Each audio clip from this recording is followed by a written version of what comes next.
کیا کلمہ پڑھ لینے کا مطلب یہ ہے کہ اللہ کی بغاوت، رسول اللہ صلی اللہ علیہ وسلم کی کھلی معصیت کا ہمیں اختیار مل جائے؟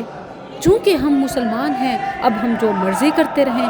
کیا صحیح مسلم میں واضح طور پر کلیئرلی رسول اللہ صلی اللہ علیہ وسلم نے یہ منع نہیں کیا کہ قبروں کو پختہ پکا نہیں بنانا، قبر پر بیٹھنا نہیں ہے، اس پر عمارت نہیں بنانی؟ اور یہاں دیکھیے کس طرح قبروں کو باقاعدہ اونچا پختہ مقبرہ مزار اور قبروں پہ بیٹھنا، یعنی باقاعدہ قبر کے اوپر بیٹھ جانا، جس چیز سے اللہ اور اس کے رسول نے منع کیا، یہ نام نہاد مسلمان ڈنکے کی چوٹ پہ وہ سب کر رہے ہیں۔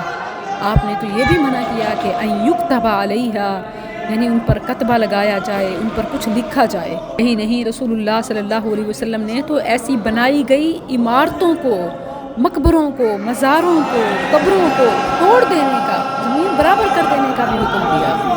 کسی تصویر یا مجسمے کو نہ چھوڑو مگر اسے مٹا دو، کسی بلند قبر کو نہ چھوڑنا مگر اسے زمین برابر کر دو۔ یہ بھی صحیح مسلم میں ہے۔ میں کہتی ہوں کہ اولیاء اللہ تو کیا، ایک عام سے عامی مسلمان کی قبر پر بھی یہ سب دھمال قوال اسی لحاظ سے جائز نہیں ہے، مگر یہاں ایک نہیں بے شمار خرابیاں ہیں، علل اعلان نافرمانیاں ہیں۔ کیا کلمہ پڑھ لینے کا مطلب یہ ہے کہ اللہ کی بغاوت، رسول اللہ صلی اللہ علیہ وسلم کی کھلی معصیت کا ہمیں اختیار مل جائے؟